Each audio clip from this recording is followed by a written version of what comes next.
અંબાજી મંદિર ગુજરાતના બનાસકાંઠા જિલ્લામાં આવેલું માતા અંબાનું દુર્ગા માતાનું પ્રસિદ્ધ મંદિર છે. ગુજરાત અને રાજસ્થાનની બોર્ડર પર અંબાજી મંદિર ભારત દેશના પ્રાચીન મંદિરોમાંનું એક છે. 51 શક્તિપીઠોમાંનું એક પ્રસિદ્ધ મંદિર છે.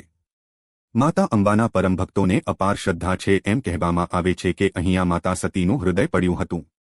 અંબાજી મંદિરમાં માતાના ગ્રહણમાં માતાની કોઈ છબી નથી એનો ઉલ્લેખ તંત્ર ચૂડામણીમાં પણ કરવામાં આવ્યો છે. અંબાજીમાં માતાના પવિત્ર યંત્રની પૂજા કરવામાં આવે છે. ખાસ વાત તો એ છે કે આ સામાન્ય આંખોને દેખાતું નથી અને ન તો તેનો ફોટો લઈ શકાય છે.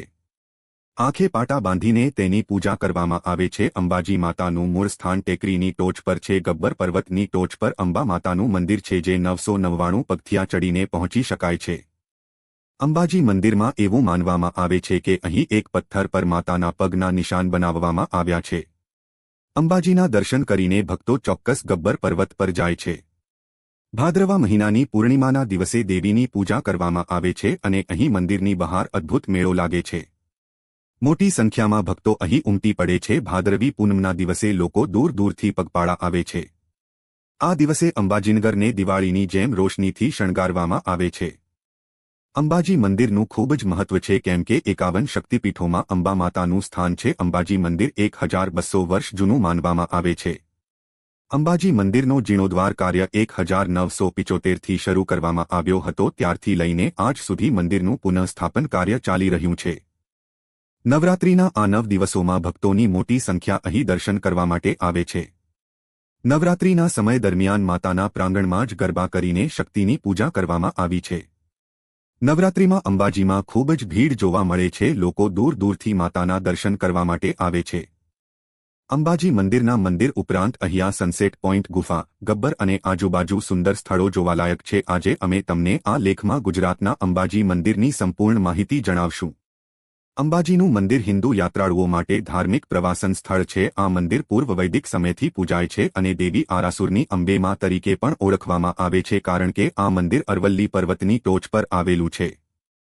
અંબાજી મંદિર 51 શક્તિપીઠોમાંનો એક શક્તિપીઠ છે અને તે ખૂબ જ પ્રસિદ્ધ મંદિર છે. અંબાજી વિશ્વના સર્વોચ્ચ વૈશ્વિક નિયંત્રણ તરીકે ઓળખવામાં આવે છે. ઐતિહાસિક રીતે દેવીની કોઈ મૂર્તિ કે તસવીર ક્યાંય જોવા મળતી નથી. અંબાજી મંદિર ખૂબ જ સુંદર અને ભવ્ય મંદિર છે. અંદરની દિવાલ પર એક સરસ ગોળાકાર જેવું છે જે પ્રખ્યાત શ્રવણ શક્તિ બીજાથી યંત્ર છે કે બહુમુખી આકાર ધરાવે છે અને 51 પવિત્ર બીજ અક્ષર ધરાવે છે. આ યંત્રની પૂજા કરવામાં આવે છે પરંતુ કોઈ પણ ફોટોગ્રાફ લઈ શકતું નથી. ભક્તોને પણ યંત્રની પૂજા કરતા પહેલા તેમની આંખોને સફેદ કપડાથી ઢાંકી પડે છે. અંબાજી મંદિરનો ખૂબ જ મજબૂત અને તાંત્રિક ભૂતકાળ છે અને પ્રખ્યાત ભક્તો બટુક તાંત્રિક આ મંદિર સાથે સંકળાયેલા છે. અંબાજી મંદિરનું પૌરાણિક મહત્વ. અંબાજી મંદિરની સાથે એક બીજી વાત પણ જોડાયેલી છે. આ જગ્યા પર ભગવાન શ્રીકૃષ્ણે મુંડન કરાવ્યું હતું અને ભગવાન શ્રીરામ પણ અહીં શક્તિની પૂજા કરવા આવ્યા હતા અને દંતકથા અનુસાર રામાયણકાળમાં ભગવાન રામ અને લક્ષ્મણે રાવણે સીતાનું અપહરણ કર્યા બાદ સીતાની શોધમાં માઉન્ટ આબુના જંગલમાં પણ આવ્યા. રામે ગબ્બર પર દેવી અંબાજી પૂજા કરી હતી. તેને અજય નામનું એક બાણ આપ્યું હતું જેની મદદથી આખરે ભગવાન રામે રાવણનો વધ કર્યો હતો.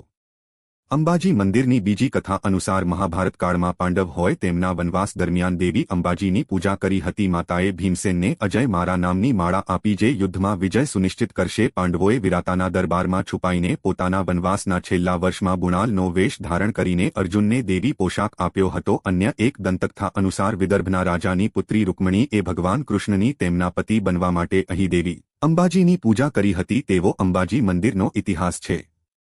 દેવી શક્તિ બ્રહ્માંડની સર્વોચ્ચ વૈશ્વિક શક્તિ અથવા આદિ શક્તિનું સ્વરૂપ છે અને તે અનિષ્ટ પર મેળવવા માટે જાણીતી છે. દેવી પ્રકાશના વર્તુળ તરીકે ચારે બાજુ હથિયારો સાથે માનું ચિત્ર દેખાય છે અને તેને મહિષાસુર મર્દિની તરીકે પણ પૂજા કરવામાં આવે છે. અંબાજી મંદિરની મુલાકાતે આવતા ભક્તો અંબાજીના રૂપના અવતાર લેતી દિવ્ય કૌશિક શક્તિની પૂજા કરે છે. આ મંદિર દેવી શક્તિનું હૃદયનું પ્રતીક માનવામાં આવે છે અને ભારતમાં મુખ્ય 51 શક્તિપીઠોમાંનું એક છે. અંબાજી મંદિર સ્થાપત્ય. અંબાજી મંદિર વલ્લભી રાજા અરુણસેન દ્વારા 14મી સદીમાં બનાવવામાં આવ્યું હતું. સૂર્યવંશી કુળના સભ્ય હતા. વિડીયો. અંબાજી મંદિર આધ્યાત્મિક તેમજ સ્થાપત્યનું ખૂબ જ મહત્વ ધરાવે છે કેમ કે તે 51 શક્તિપીઠોમાંનું એક છે અને એવું માનવામાં આવે છે કે દેવી સતીનું હૃદય અંબાજી મંદિરના સ્થળ પર પડ્યું હતું માટે તે શક્તિપીઠ બની ગયું. અંબાજી મંદિરનું સ્થાપત્ય ખૂબ જ કલાત્મક અને અદ્ભુત છે, જે ભારતીય સંસ્કૃતિ અને પરંપરાઓની આવે છે. 103 ફૂટની ઊંચાઈએ મંદિરની ટોચ પર એક જાજરમાન કલર શોભે છે. આ ભઠ્ઠીનું વજન 3 થી વધુ છે અને તે ખાસ પ્રકારના સફેદ આરસપાનમાંથી બનાવવામાં આવ્યું છે, જે આરાસુર પર્વતની ખાણોમાંથી લાવવામાં આવ્યા હતા અને તે શુદ્ધ સોનાની સાથે ચઢાવવામાં આવ્યા છે, જે માતા અંબાજી અને ત્રિશુલનો પવિત્ર ધ્વજની સાથે જોડવામાં આવ્યું છે. અંબાજીના મુખ્ય મંદિરમાં એક વિશાળ મંડપ અને ગર્ભગૃહમાં માતાના પવિત્ર મંદિર કરતાં નાનું છે. તેની સામે એક વિશાળ ચાહર છે, જ્યાં સામાન્ય રીતે ચાહર ચોકમાં અંબાજીની પૂજા કરવામાં આવે છે. નિજ મંદિર મધ્યમ આકારનું છે અને તેમાં દેવીની કોઈ મૂર્તિ કે ચિત્ર નથી. આરાસુર માતા અંબાજી આંતરિક ગર્ભગૃહની દિવાલોમાં ગોખમાં બેઠેલા છે તેવું માનવામાં આવે છે. અંબાજી મંદિર ટ્રસ્ટ દ્વારા સંચાલિત છે, જે છેલ્લા 100 વર્ષથી કાર્યરત છે. પ્રવાસીઓ અને યાત્રાળુઓ માટે લાઇટ એન્ડ સાઉન્ડ શોની પણ વ્યવસ્થા કરેલી છે. મંદિરના મોટા ભાગો જેવા કે નિજ મંદિર ગ્રહ પ્રભુ દ્વારા આગળ શક્તિ અને અન્ય વિસ્તારોમાં કલાત્મક આવરણ જોવા મળે છે અને મંદિરના ટ્રસ્ટ દ્વારા ત્યાં સંચાલન કરવામાં આવે છે. અંબાજી મંદિરના દર્શનનો સમય અને આરતીનો સમય. અંબાજી મંદિર દરરોજ સવારે 7 થી રાતે 9 વાગીને 15 મિનિટ સુધી ખુલ્લું રહે છે. અંબાજી મંદિર સવારે અંબેમાના યંત્રના દર્શન માટે ખુલે છે અને વરસાદના દિવસોમાં મંદિર સવારે 7 થી રાતે 9 વાગ્યા સુધી દર્શન માટે ખુલ્લું રહે છે, જ્યારે શિયાળામાં મંદિર સવારે 7 થી 8 વાગ્યા સુધી દર્શન થાય છે અને માતાની આરતી દરરોજ સવારે 6 વાગ્યે કરવામાં આવે છે. મધ્ય આરતી સવારે 7 થી 8 વાગ્યા સુધી કરવામાં આવે છે અને રાહુ આરતી બપોરે 12 વાગ્યે અને સંધ્યા આરતી સાંજે 7 થી 7 વાગીને 30 મિનિટ સુધી થાય છે. અંબાજીનું મોસમ અલગ અલગ ઋતુ પ્રમાણે હોય છે, પરંતુ રાતે 10 સી સુધી ઘટી જાય છે. ચોમાસાની ઋતુમાં અહીંયા મધ્યમથી મુશળધાર વરસાદ પડે છે, તેથી ચોમાસામાં અંબાજીની યાત્રાનું આયોજન કરવું થોડું મુશ્કેલ હોય છે. હવામાન એકદમ ભેજ અને વાતાવરણ સુખમય હોય છે. ચોમાસાની ઋતુમાં અંબાજીની આજુબાજુના સ્થળો ખૂબ જ સુંદર દેખાય છે. ઉનાળામાં અંબાજી જવું હોય તો ત્યાંનું તાપમાન ખૂબ જ વધુ હોય છે. અંબાજીનું તાપમાન ઉનાળામાં 40 ડિગ્રી સુધી પહોંચી જાય છે.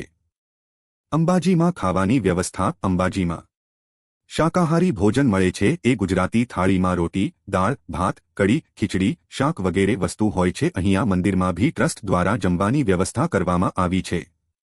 ગુજરાતમાં સૌથી ફેમસ ઢોકળા, ખાખરા, ફાફડા, સેવ, ખાંડવી દરેક વસ્તુઓ અહીં મળી રહે છે. અંબાજીનો મેળો. અંબાજીનો મેળો ભાદરવાની પૂનમના દિવસે ભરાય છે.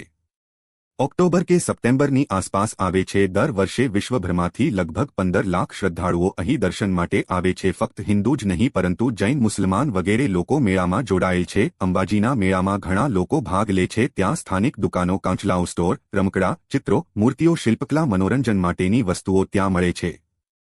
આ સિવાય અંબાજીમાં ભવ્ય ઉજવણી કરવામાં આવે છે. ત્યાં ગરબા શ્રદ્ધાળુઓ માતાજીના પરિસરમાં જ કરે છે. અંબાજીમાં બહુ બધા ભક્તો નવરાત્રી દરમિયાન દર્શન માટે આવે છે.